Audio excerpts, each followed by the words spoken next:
So I have another motor here, and this is called a St. Louis motor, and it's a really good model for all practical DC motors. So this is a model for how the fan in your laptop works, or how a motor in a remote control car, or really any battery-powered motor does its job. I'm going to stop it from spinning, and we'll take a look at what the pieces are. So first of all, there's this tan coil of wire, and that's an electromagnet.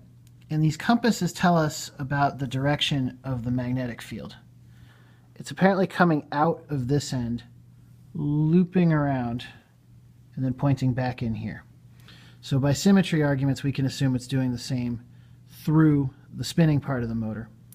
And the magnetic field is pointing in the direction I'm pointing, away from the camera. So remember, the problem with DC motors is the current never switches direction.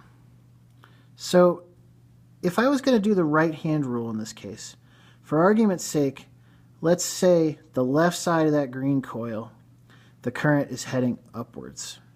The imaginary positive charges are pointing towards the ceiling. In other words, it's rotating clockwise from our perspective. Let's do the right-hand rule and see what happens. So we know the magnetic field is pointing in the direction of my bottom fingers from the compasses. So we'll point it that way, and we'll know that from the argument that the current is heading clockwise, that the positive charges are heading towards the ceiling, like my index finger says. What that means is we should get a force on the coil of wire in the direction of my thumb, towards the left. So that's going to pull the coil towards the left.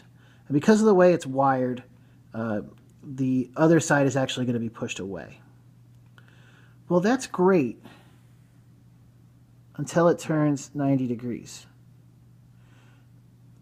Then the opposite arguments are going to apply, and it's going to get pushed back the other way. And it wouldn't go anywhere. It would just get pushed back and forth.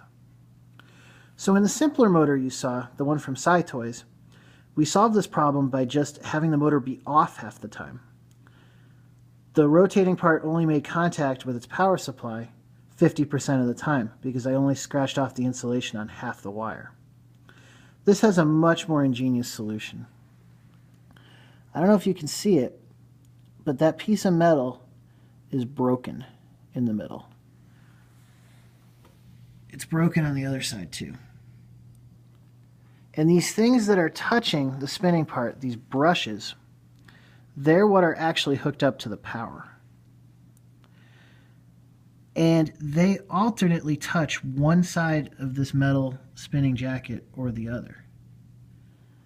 And what that means is it's constantly switching back and forth, whether positive or negative is touching each side of the jacket. And that means the coil is reversing the direction of its current, just as if it was alternating current.